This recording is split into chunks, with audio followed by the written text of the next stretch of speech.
space is becoming a place to compute. In a very simple way, moving computation to space. We have satellites in the space, right? For decades, but they were basically just cameras in the sky. They captured photos or signals, collected data, and sent all that raw information back to Earth for computers on the ground to process. But space computing is different. It enables satellites to do some of the thinking in orbit. And now there is some even bigger and sexier idea of it, which is orbital data centers. It's cloud computing, but way beyond the clouds. Instead of only sending space data back to Earth, you could one day send Earth data into space to compute. So that is why companies like SpaceX, Google, Nvidia, Blue Origin, and even some startups such as Star Cloud are looking at this sector. They do not all agree on how soon it will happen, but the direction is quite clear. Space is becoming a place for us to compute.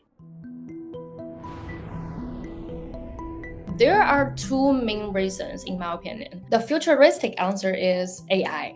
Data centers on Earth need huge amounts of power, land, and water. Water is for cooling, and also fiber and grid access.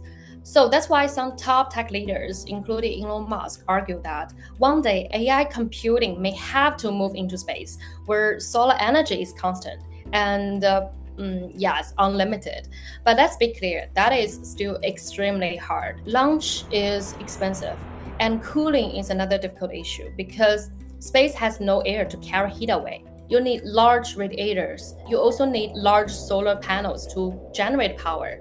So orbital data centers will not beat Earth-bound data centers in short time. There's a more practical reason. Satellites already collect more data than they can send back. Bandwidth is limited.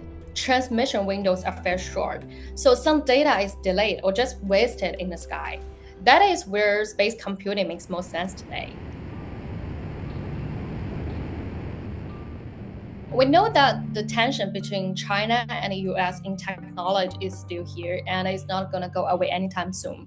Space is the next frontier. The US still leads in launch scale and operations, especially with SpaceX. China, we have to say, is a latecomer in the space. It's moving very quickly. It has a strong manufacturing base, supply chains, and the support from the state. There are some already very solid experiments. One example is Zhejiang Lab. It's a research institute backed by local government of southeastern Zhejiang province. It's developing a project named Three-Body Computing Constellation, which sent 12 satellites last year and aims to build a 1,000 satellite computing network. This year, it reportedly has tested AI models in orbit and linked satellites together, moving from single machines to a real network.